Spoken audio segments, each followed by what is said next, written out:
Hey Network Science peeps, researchers. Today on the pod is Alice Schwarze. We talk about Alice's paper, Motifs for Processes on Networks. Really exciting stuff. Alice is a postdoctoral research scholar at the Department of Biology at the University of Washington. Good old UW. Her research combines ideas and methods from applied math and network science to study complex systems in biology and in neuroscience. Alice holds something very fancy, a DPhil, known to us mortals as a PhD in mathematics from the University of Oxford. And she holds a master's and a bachelor's in physics. Actually, her master's is in theoretical physics, and a bachelor's is in physics from Technische Universitaet Berlin. She is committed to supporting students from underrepresented groups in academia and convenes the seminar series Women in Network Science. I should say the sound is not ideal for the beginning of the podcast, but it gets much better around the 17-minute mark. And that's around the time when we call in a dedicated external recorder. But enough with the preamble. Let's get to the show.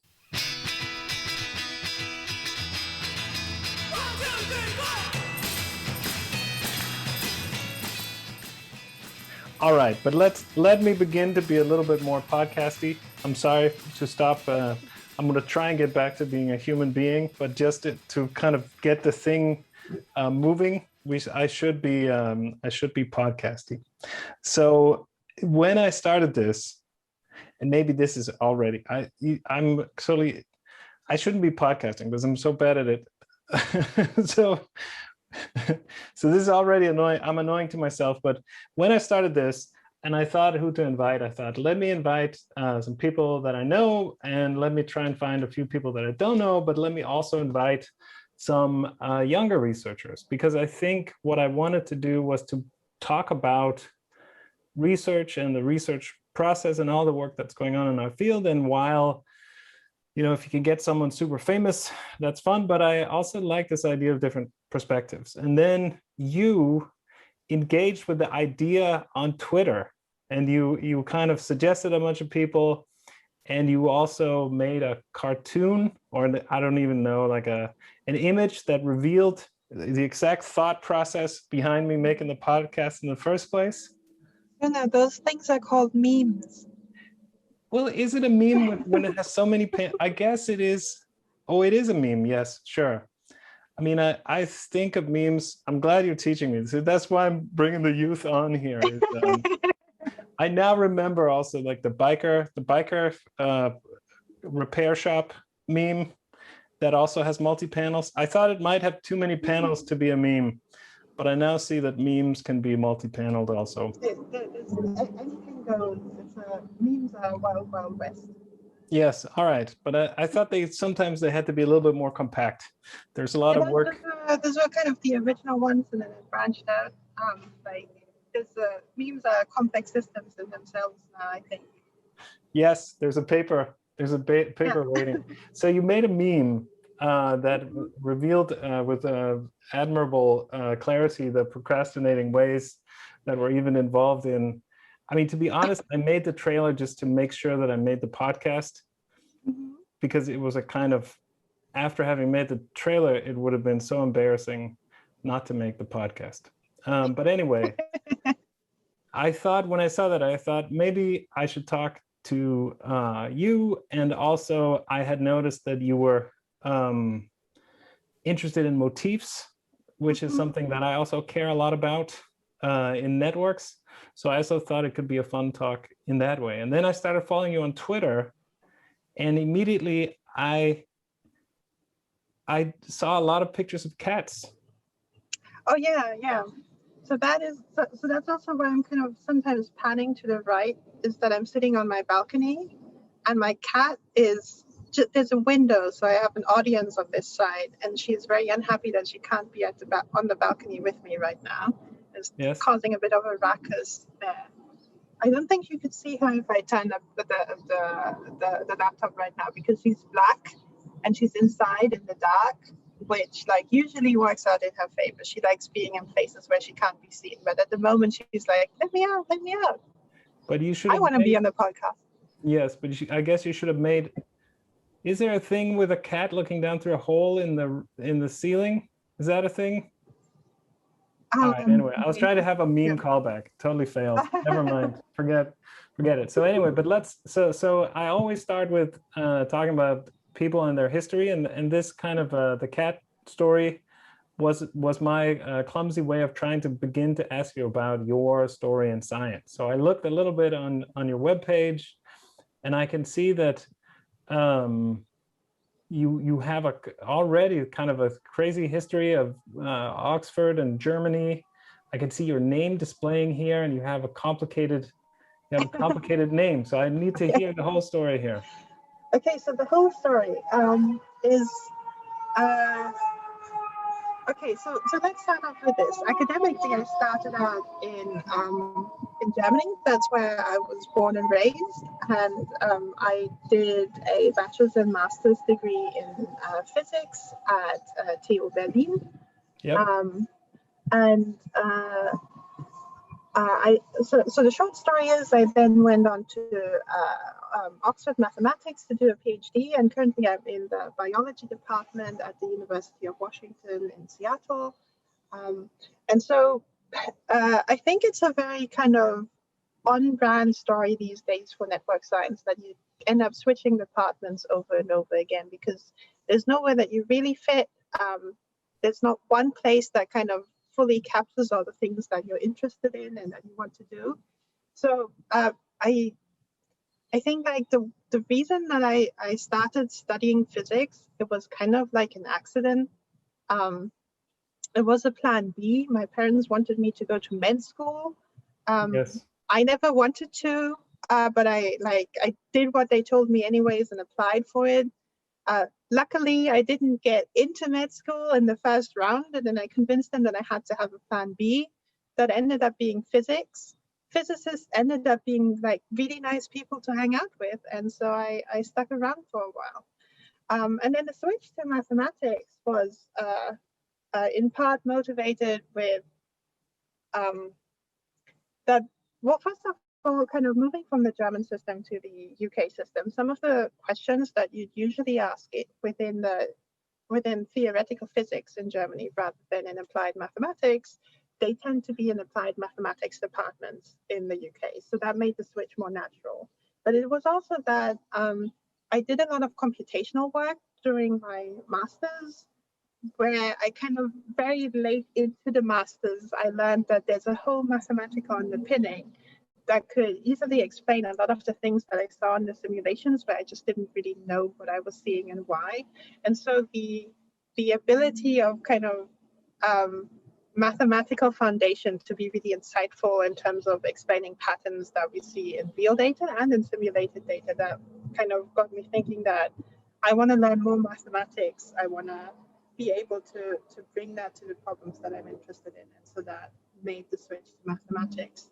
And then the other switch to biology was really just that throughout my PhD, I was working on loosely on applications in biology. And so after doing that for 4 to 5 years, on a very theoretical end, I just wanted to see whether it's actually useful for something. I wanted to talk to practitioners and see what they're interested in and whether what I can bring to the table makes any difference to them. And so that's my academic trajectory. Yes, but you're already skipping steps because I can't. I don't know, yeah. But I can't imagine that it's super easy to get into math grad school at Oxford. Is that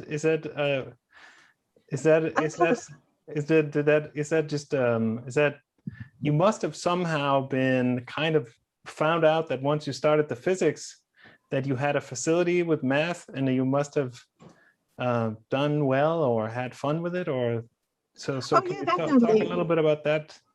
Is it easy to get started in grad school at Oxford? I thought it was maybe really hard.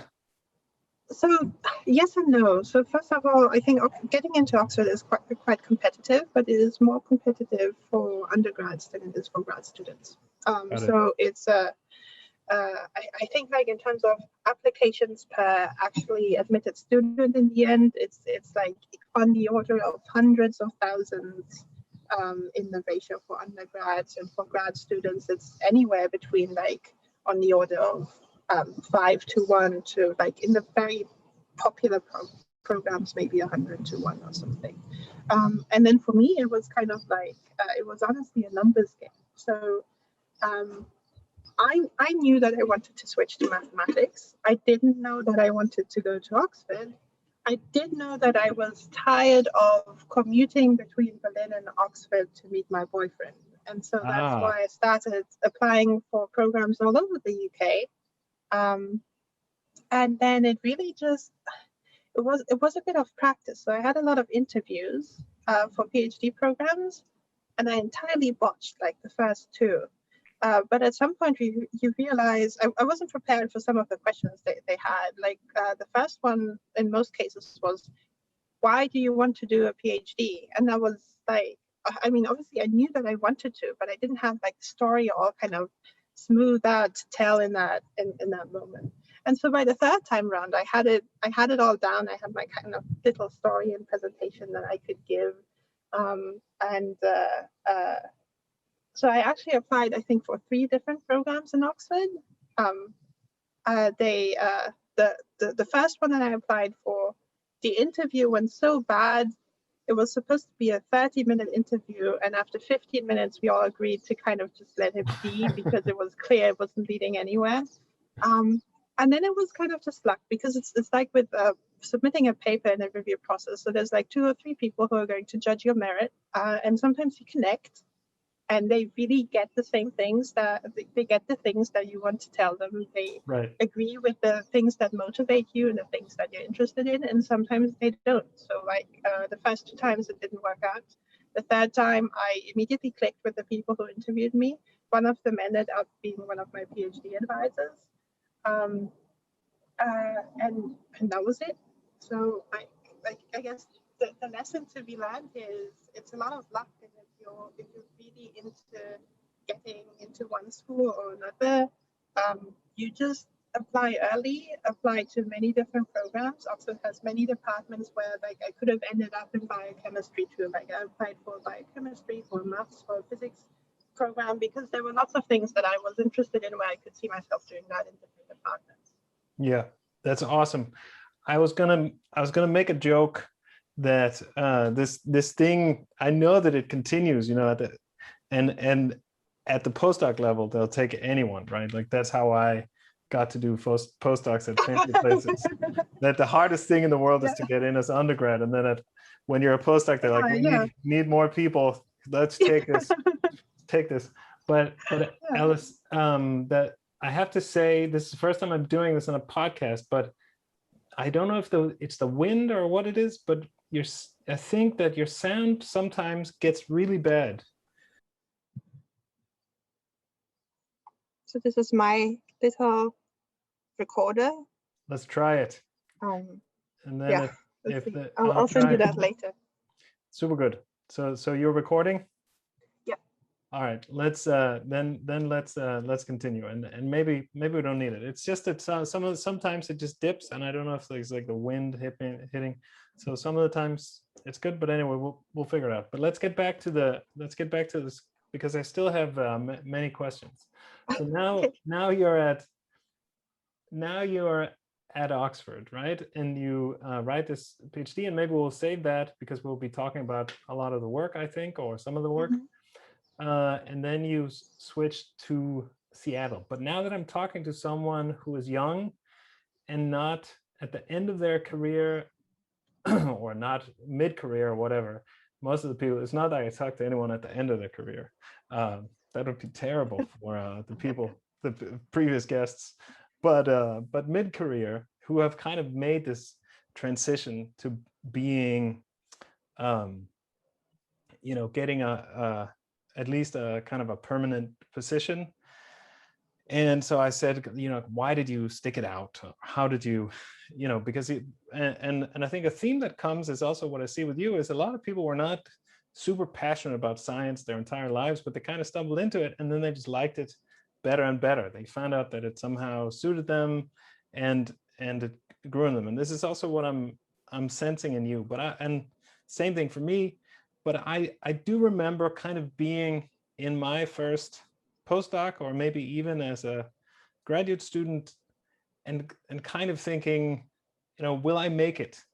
Where, like, how would it all go? Like like one of my professors once said, I train 50 PhD students, let's say, in my career, and one of them can get my job.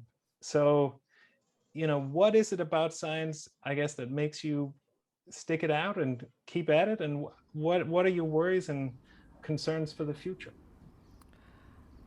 There's lots of worries and concerns for the future. So there's obviously there's survivor bias to this. I could tell you now the story of why I believe I'm going to be a great scientist. I'm going to be a famous professor one day. And if that turns out to be true, then people can look back at this podcast and say, that's how she started out. And if it's not going to be true, which might very well be the case, then this just gets buried and I'll never talk about it in the future. So I think one thing that has been important to me since I started looking, even for my first postdoc at the end of my PhD, there was obviously the decision of whether to do a postdoc at all or whether to go into industry or do something entirely else. And it was always important to me to have a plan B and a plan C in case just things don't work out. And that's also been very helpful, kind of just mentally knowing that if things don't work out the way that I want them to, I'm not going to be stranded. There's other opportunities, other roads that are open to me. So that's basically my strategy for it. I think I'm very passionate about what I do right now. I like being an academic researcher. And if I can, I will continue to do so. But basically just yesterday or the day before, I met up with my PhD advisor, and we talked about what my plan A's, plan B's, and plan C's are, and how those are going to evolve as I'm going to finish my postdoc in Seattle probably at the end of the year, and then move on to doing something else. And then we talked about how that would affect my plans. Also, sorry about there might be, there's the garbage truck coming by.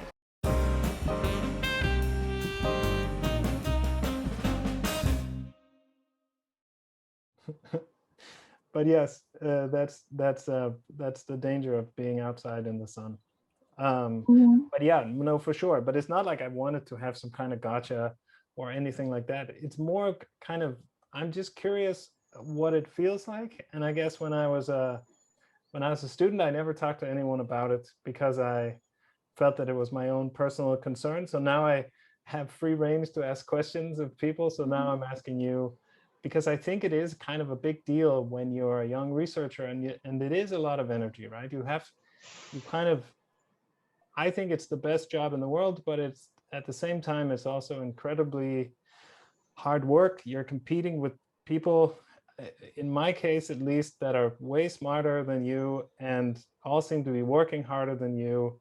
And so you kind of think, how's this all going to work out? And of course, the only answer, as you said, is to have some different plans and put one foot in front of the other or whatever. But I hope it's okay that Yeah, definitely.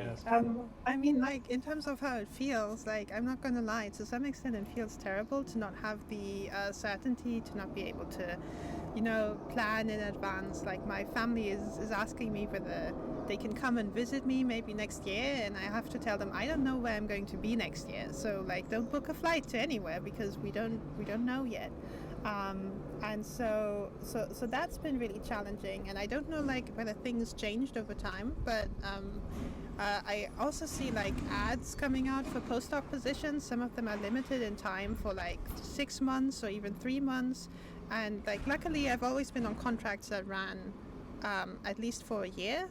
I don't know how I would do with less than that, to kind of just move your whole life for a few number of months. Basically, you settle in, you settle out again.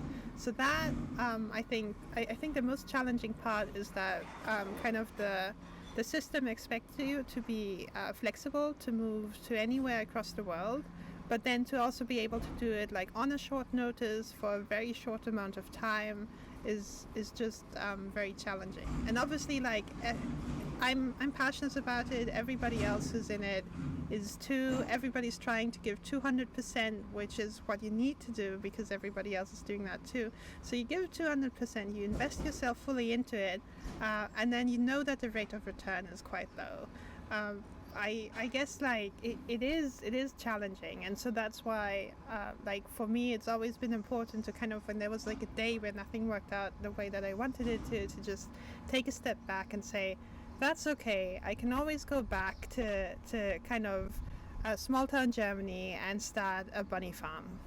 Yes, I feel like that's a good plan B. The bunny farm, I believe, is it's a well-known. There's a lot of great scientists that at one point or another worked in the bunny business, and so that seems no, but I think that makes a lot of sense. Do you think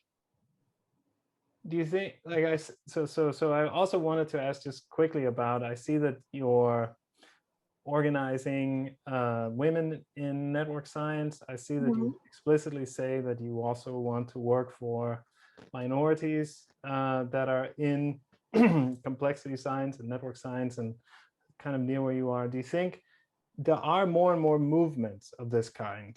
We are kind of moving away from this picture of a scientist who has to be some white man who works 120 hours per week and subsist on coffee and so on. So do you think with all like the many structural things that are making things more unfair, I think also in science, but there are also things moving in the right direction. So do you think we're moving in a direction where this is a little bit better, where young researchers begin to take a stand, or do you think it's still a long way, or where are you at with this?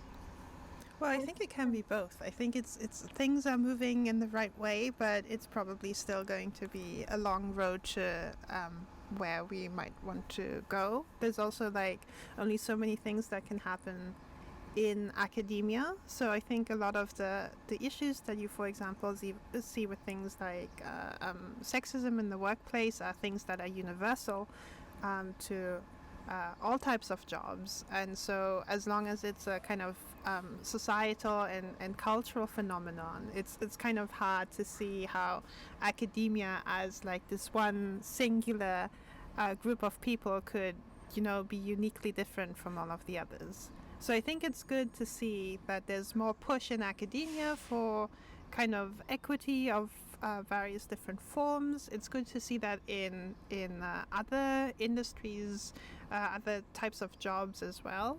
And kind of I hope that societies as a whole can like slowly but steady make the right kind of progress along those lines. For me, it's great because I got involved with Women in Network Science at the beginning of when the pandemic started, because I actually needed some sort of support group. It was kind of hard to transition to the whole work from home thing. I had just started my first postdoc and I had no idea what I was doing. And so like just being able to connect with people who are similar to me, who might have similar experiences, that was a really great thing. And that's how I basically got very engaged with the whole topic, and that's why we're building that society now. And I'm hoping it's going to have some great impact in the future. That's awesome. So it's in a way a positive side effect of the pandemic, that that in starting this thing up, you're also starting something up that can have lasting. But I mean, I hope so. Yeah. Yeah, that's awesome. And I think it's awesome, and I think it's great that you're doing it, and I think it is necessary, and I think it's also, yeah, I mean part of me starting this podcast is also because of the academic, right? That it's an excuse to have conversations like you would at conferences, but that you just don't get to have anymore. So it's nice to block out an hour to talk about a little bit of academic substance, but also just hear how it's going with everyone. So this is you're volunteering for my little support group here also. I'm glad to. Yes, awesome. All right. So let's begin to talk a little bit about the paper. So I love motifs, and I've thought a lot about motifs also in my own work, but from a completely different perspective. Of course, I have been too lazy to read the paper, but I did skim it, and it got very terrifying. At the end, you can really see that you did do PhD in math. And I noted down here, I have in my notes.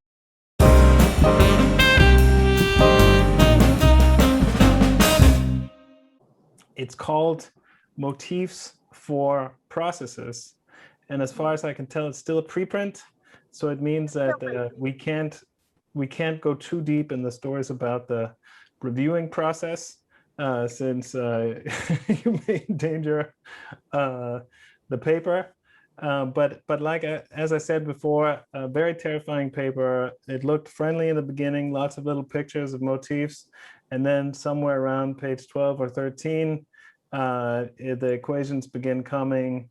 Like I said, I was reading about Ornstein-Uhlenbeck processes, and so yeah. So tell me about the paper. Okay, so it's interesting to hear how you perceived it, because like the way that we wrote it, that we had it in mind, it is entirely okay for you to get lost on page 12. The first half of the paper, the one with the pretty pictures, that is kind of to convey all of the ideas that Mason and I had regarding motifs and how we can formalize that in mathematics in a way that can be helpful and insightful. And the second half is that we kind of have an example where we then apply all of these ideas to the Ornstein-Uhlenbeck process. And so if you don't care about Ornstein-Uhlenbeck processes, for example, or if you don't care about seeing how you actually kind of get your hands dirty and do the mathematics and just kind of want to get the big picture of the idea that we had, I think the first 10 pages or so are entirely enough for that. And in fact, like, I think in terms of explaining today, I will focus on that because there's like some ideas that I'm really proud of that we kind of developed over the years and summarized in that paper.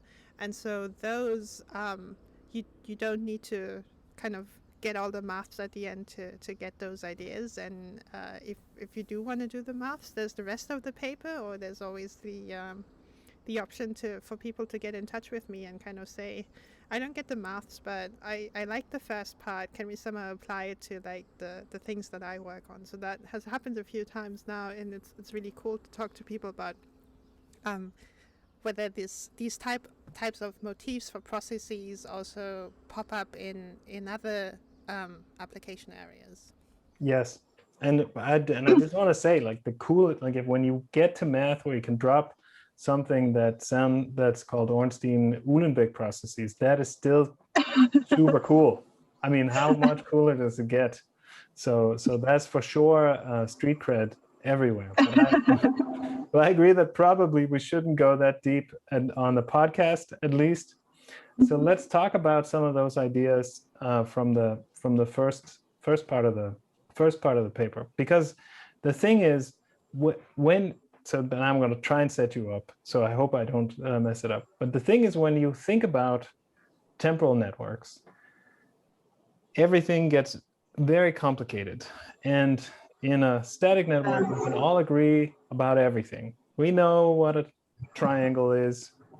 We know what a degree is. We know all these simple things. But on a temporal network, two reasonable people can disagree about even basic definitions. So how do you think about them, and how's it different? Because I think you do think about it a little bit differently than people tend to. Is that correct? So in a way, so I'm thinking about processes on networks. So I agree that like the temporal setting is insanely complicated.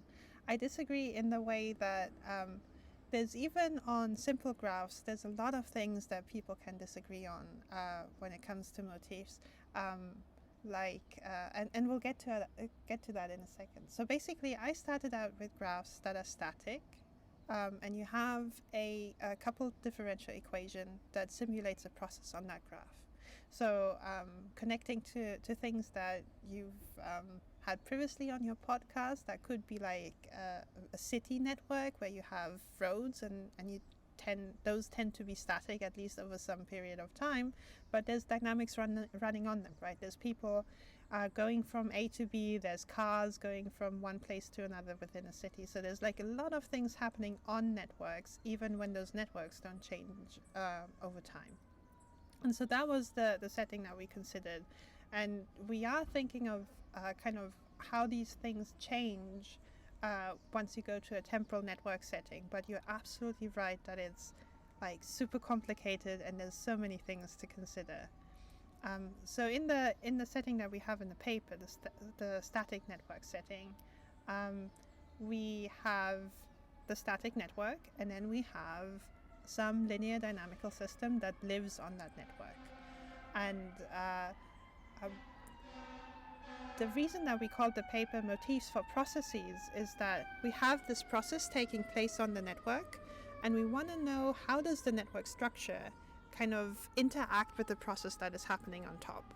How does, for example, things about the network structure constrain or enhance certain features of the dynamics that we see that might be important to us. And so that is also why we considered the example of kind of correlation and covariance in the Ornstein-Uhlenbeck process. So in that setting, the question would be, if you have kind of some spreading process, and the Ornstein-Uhlenbeck process is just one of them. You could use like an SIS or SIR model. If you're interested in epidemics, you could use something else. But so you're interested, you have like, if it's a city, you have a place A, like it could be a hospital, and you have a place B that is a school, and there's like some dynamics going on of like people popping up in different places or something like that.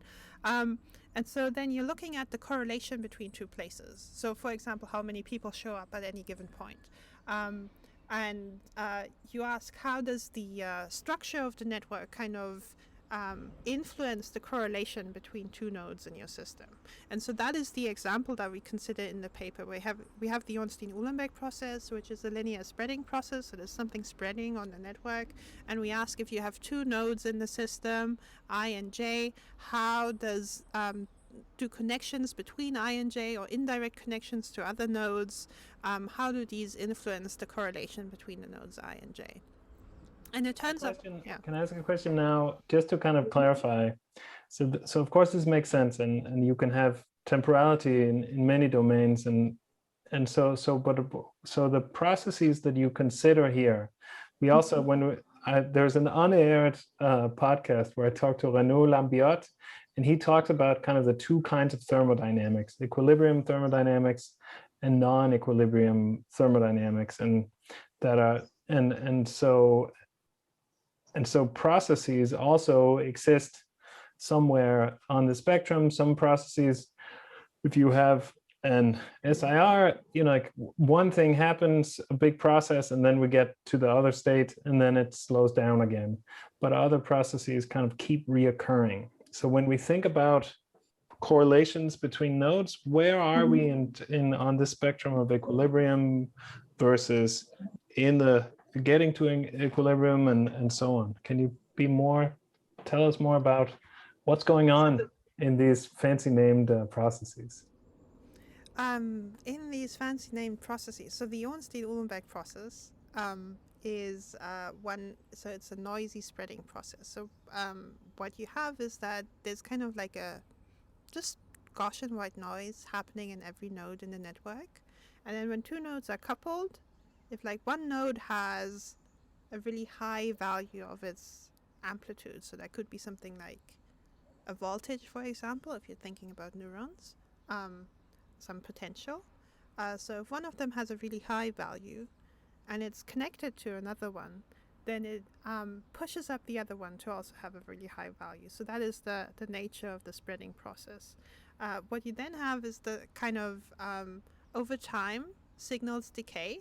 So if a neuron or an otherwise node has a really high value at a given point in time, eventually it will go down to 0. Of course, there's always noise in the process, so kind of the going back to 0 is kind of like a wiggly line, and then it never exactly stays at 0, but it kind of wiggles around 0 once it's there. And so the dynamics come into play, where you say, okay, we start with the system, and we kind of poke some of the nodes in the network, and then those signals propagate through the system to other nodes, and then we can see patterns arising that way. So the setting that we have for the example in the paper, because we wanted to have it kind of be as simple as reasonable, was to look at stuff that happens close to steady state. So imagine all of the nodes, they're kind of there's a noisy signal in all of them. It's kind of close to 0, but maybe because you wanted it to, or maybe just by chance, occasionally there's one that kind of has a higher value than others, and kind of that signal then propagates to all of the nodes that it's connected to, but that will die over a few time steps again. And then there's another one that will just randomly have a higher signal than the others and spread the signal to its neighbors. Yeah, I'm sorry but I'm going to keep asking just to clarify a little bit, just in my own mind. So in my own mind, this sounds, and in an SIR model, as a kind of thing to say that, but wouldn't just nodes that were proximately be correlated? How would you get kind of long range correlations with processes along this line? So you are right that nodes that are directly connected have the highest chance to say it in the language of motifs. A motif that is a directed edge from one node to another, or a bidirectional edge between two nodes, is one that contributes a lot to correlation between these two nodes. The thing is that there are other motifs that also contribute. They have a smaller contribution, like indirect paths where you kind of take 3 steps or something like that. And so you would say that those don't tell you much about correlation, much less than direct connections between edges. But they do contribute a little. And so what we do in the paper is we actually calculate, we derive what the actual contributions are. So for the Ornstein-Uhlenbeck process, we can, for example, say that a direct edge from one node to another induces something like a correlation of at least 0.1. And that depends on the parameters of that system. That could be larger or smaller. But like for a given set of parameters, you can get actually a number for that. And then you can also compute that for, say, an indirect path that is like from going from I to like somewhere and then to J. And so you can say that one maybe contributes only half as much to correlation. And now you see where I'm going with this. So yes, the nodes that are directly connected, those are probably going to have the highest correlations. But then you can also have the case where I and J are not directly connected, but there are a lot of paths that indirectly connect them. And so those might actually end up having even higher correlations if you kind of set the parameters right, and if there's a lot of these two-step paths, these motifs that connect these two nodes. Yes, that makes sense. And it also makes sense to me that once you start thinking about processes, even of this kind, in terms of motifs, it's clear that if one of the nodes in the motifs has, let's say, higher centrality or somehow closer to really the action, then the motifs is always going to be through that, and then in some kind of, downstream configuration, right? So yeah, I can see how motifs here are somehow connected in an interesting way to these spreading processes. Totally. All right, I'm ready to take next. I know you just started explaining, but I just thought it was my duty as a podcaster here to make sure that I didn't just pretend that I was with you, but also kind of had a vision. Definitely.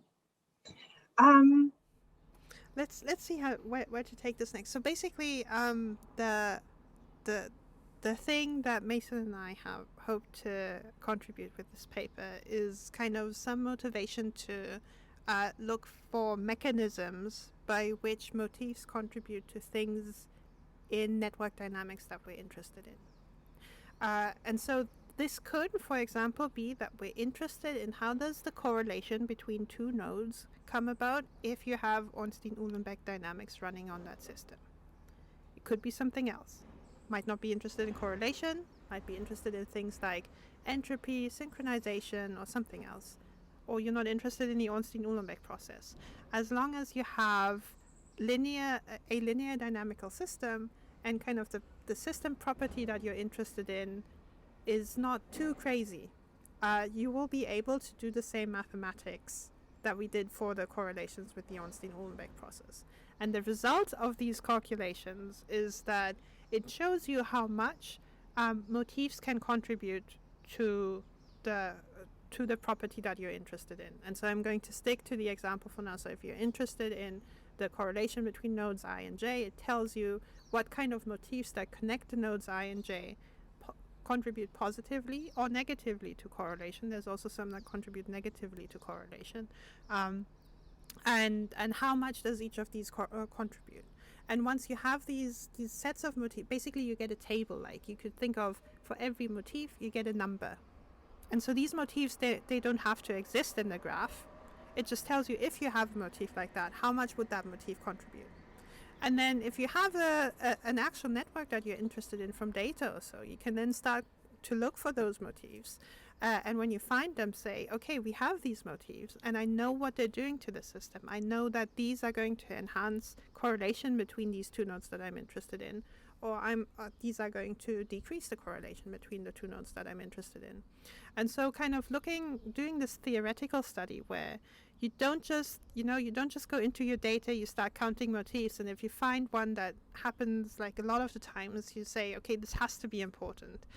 You can add to that story by just looking at theoretical models, dynamical systems on networks, and then say, it's not just because I find these motifs in real data that I think they're important. I can actually tell a story of, if I model the dynamics, these motifs tend to have such and such effect on system properties. And so that's the gist of it, kind of. Yes, and I think that's nice. And I think that's, if you go all the way back to the original motif paper from Milo et al. In Uri Alon's group, they are exactly making this the opposite argument, to say that we count all these motifs and we see that when we shuffle it, some of them disappear, but in empirical data they're all there, and vice versa. Some that should be there aren't there. And what you're saying is, well, we can actually go and explain that, right? We can go the other way and say, we have the math that tells us what kind of dynamical processes begin to generate motifs of this kind, right? Is that yeah, so it's actually, can I share some slides, because I think that might help with this? Yes, you definitely can. Let's see how I do this next. I try and keep it audio friendly because it turns out it's a big time commitment to sit and look at us. Right. No, you can still show the slides. I'm just saying that we try, like, somehow it's easier if you can go around and cook your food or something while you're listening to this. But try the slides. We'll talk about them, and it's totally fine. I think it's also impossible to really talk about science without slides, right? Or at least drawing stuff. Yeah. So this is one of the figures that we made for the paper, and I'm going to kind of talk about it so that people on the audio can catch up. So basically, we were just talking about how the original work on motifs from like about 20 years ago started out doing entirely empirical work. That is, you go into your data, you count the motifs, you have some kind of baseline model. In that instance, you get it from shuffling. You could get it in other ways too. And then you say, okay, I found more triangles in the real data than I found in our null model. So that means that triangles are in some way probably important for these systems that I'm looking at. And so that is like a solid empirical approach of how to address this problem. Basically, I just kind of throughout all of my career in like everything that I worked on, I'm very much on board of saying that whenever we do science, we should do both. We should do theory and we should do kind of empirical work where we look at the data. And here I felt like we have the data side pretty solidly figured out. So this paper by Milo et al., that is about 20 years old now. There's lots of work that builds on top of that, where people have explored different data sets, or where people have pointed out that maybe there's different ways of how to shuffle, and that these give you different types of results. And so there's like a lot of discussion of what the best null models are, and it usually ends up depending on what kind of data you're wanting to build a null model for. But in any case, you have this huge body of work that addresses the fact of how do we do empirical science that tells us something about importance of motifs and networks. And so where I see that there's a lot of room for kind of, it's not a complete void, but there's definitely room for building more, is on the theory side, where we say, okay, now that we have the data science side of it, where's the theory that can give us mechanistic explanations of why the motifs that we see in the real networks, why those might be important. And so this is what we were going for. And like it's actually we're definitely not the only people working on the problem, which kind of validates. I see it as validation in the sense that it is an interesting problem with like lots of room to explore different approaches. Actually, as there's the next garbage truck, by the way, it comes by about 2 or 3 times. As you already know, Tim LaRocque and Jonas Yule and I are organizing a NetSci satellite on motifs and dynamics because just like you, I am too lazy to read all the papers. So we just invited everybody whose papers we didn't read on motifs and networks and theory and data science, and I'm hoping to learn more about the other approaches that people have taken there. But so basically what we did was we said that, oh, look, for linear dynamical systems, those are mathematically very tractable, and there we can exactly say how much each of the motifs contributes to a system. And so why I shared this figure over here is that we have, like, on the left we have a gray box, and that's also, I think, figure 1 or figure 2 in the paper, where we kind of say this is the empirical approach of how people go about finding motifs in data, finding them in real networks. But there's like a whole pipeline that I have here in the blue and the orange box of things that we can do from a theory side to get results that we can then marry up with the results that we get from the data side. Yeah, no, and I think it's beautiful. I think that in those papers, the weak side was always the explanation side, right? It was like one of these is a feed-forward loop, and that has biological importance or something like this, but there was never any kind of really like, we know that the network configures itself into these motifs preferentially from the empirical side. But I agree with you that there are very few models that tell us how can we get to a distribution of motif frequencies, or why is the empirical distribution of motif frequencies this way. And I guess that leads me to the question that then you mentioned the case of the street network, because the network is fixed and you have a very clear process on top of it. But in many networks, also the ones where we have been counting motifs, the network itself is also being reconfigured. And the motifs that people tend to count in these methods have to do with actual configurations of links and so on. So if you were to kind of speculate or think about interplay between dynamical processes and network structure, do you have kind of theories or thoughts on how how that's connected? Yeah, I'm thinking about that a lot, and uh, so what happens is that the thing that the key to looking at the contribution that motifs have to processes or networks that we use in our paper is that we kind of say a linear dynamical system is just an overlay of tons and tons of walks that happen on that system from one node to another. And because it's linear, you can actually kind of decompose it like that. And so you can say how much does every kind of walk or combination of walks contribute to the things that you're interested in, and then you count. Then you look at do these combinations of walks that you're interested in. So these are the things that we call process motifs, by the way. Do they happen on a small piece of network structure? And that essentially gives you the contributions of network structure to the things that you're interested in. And so, but the key to all of this is to look at how do walks or combinations of walks influence the things that you're interested in. And as soon as you move away from the static network setting and go into a temporal setting, what it essentially is, like you can think, not always, but sometimes you can think of a temporal network as a network that, like, you have an underlying network that exists all the time, but maybe some of the edges or some of the nodes are only available to you at, like, in a very short time frame, and they're not available before or afterwards. So essentially what happens if in the temporal setting is by kind of deactivating nodes or edges at some time points, you restrict the types of walks or the number of walks that can happen on these networks.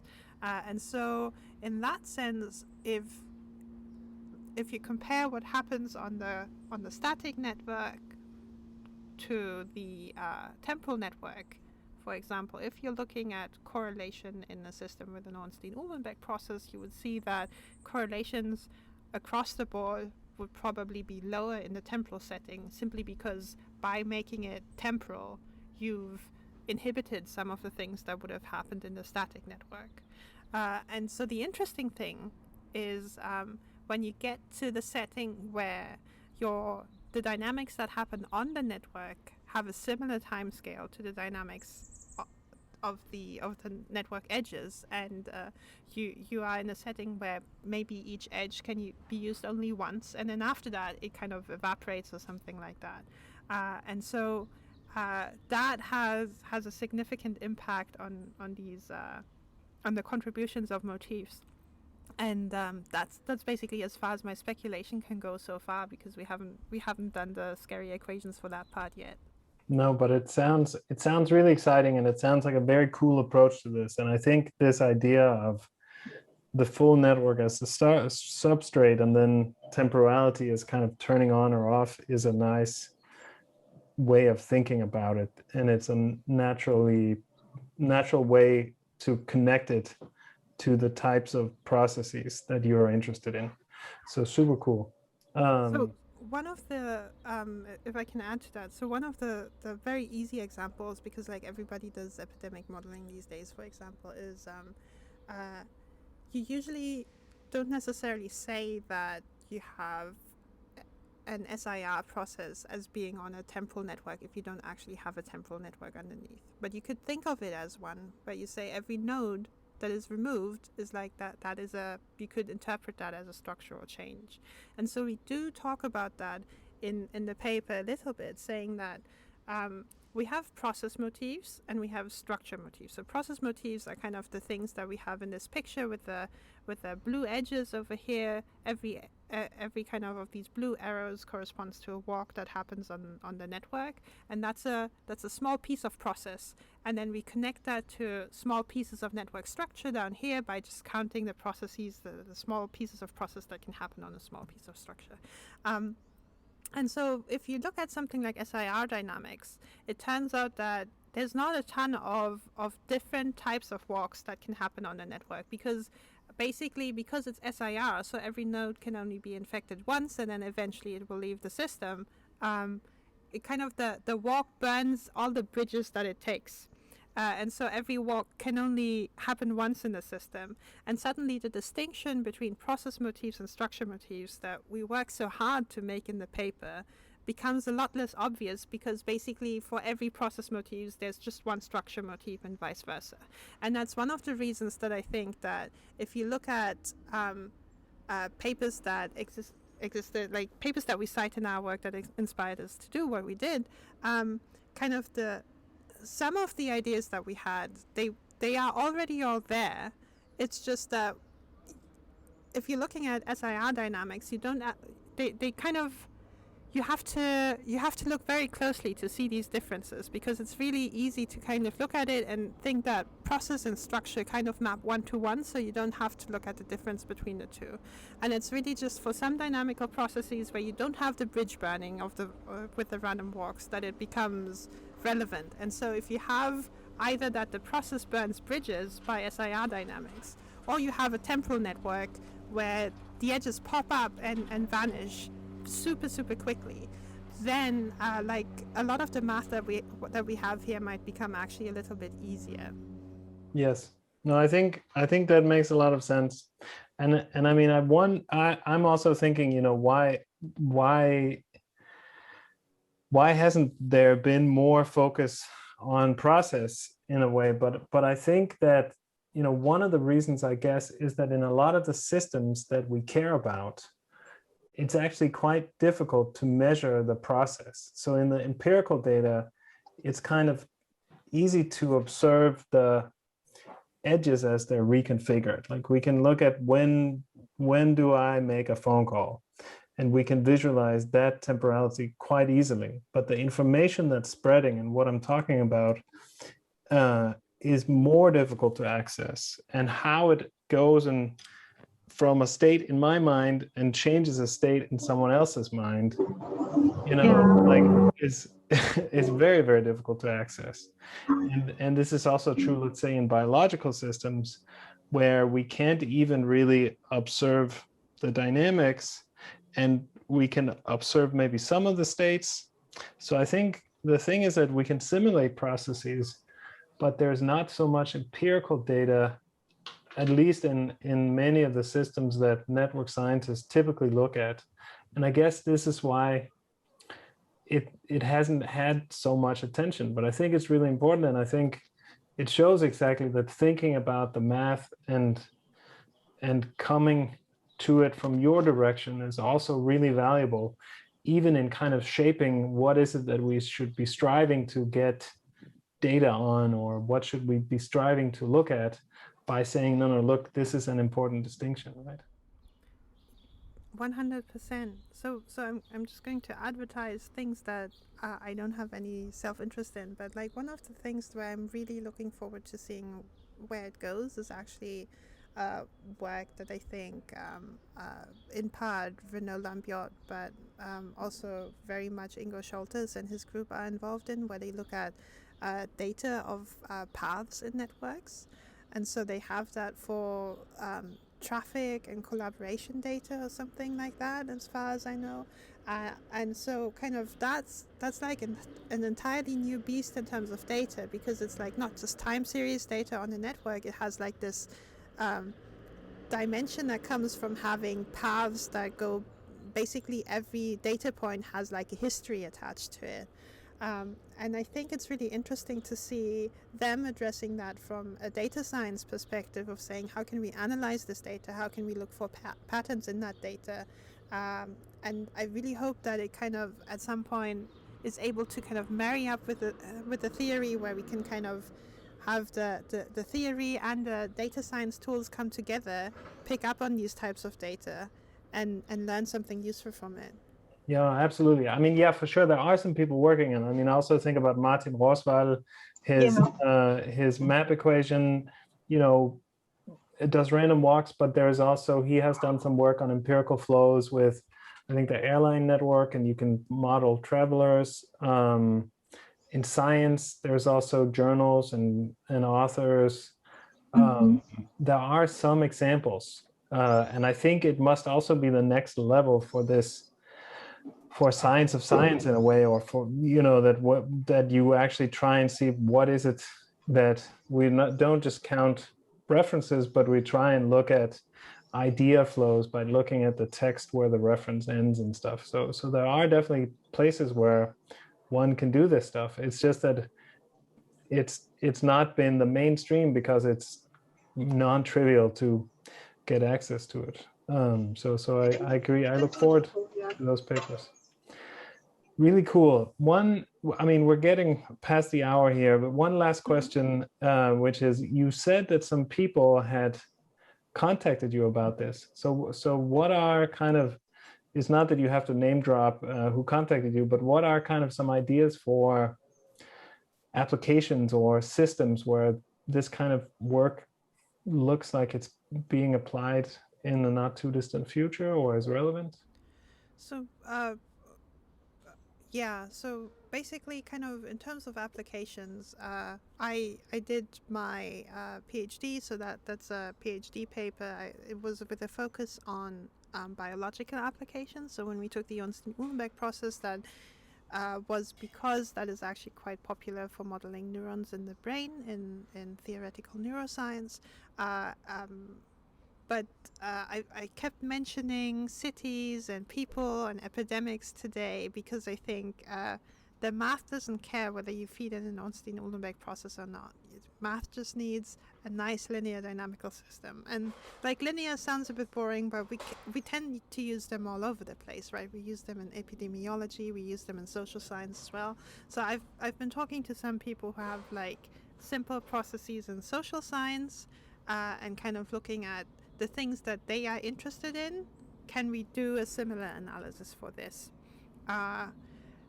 It's not very progressed, so that's kind of the stage that we are in right now. I'm currently in a biology department. I'm working with a lot of neuroscientists here at the University of Washington, and so one thing that people are interested here is can we use that to kind of build data science tools that are actually useful for the biologists and neuroscientists here. So we're looking into how process motifs can be used for network inference, where you have, say, recordings of a brain region, but you don't know how those neurons are connected. Can you then go back and infer how the neurons are connected, and can process motifs help with that? Really cool. Awesome. Thank you so much for coming. Thank you for having me, Suna. This was great.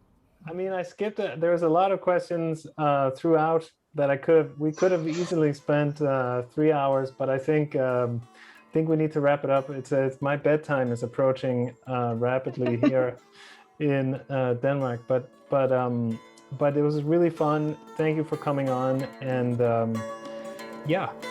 Thank you for letting me procrastinate with you.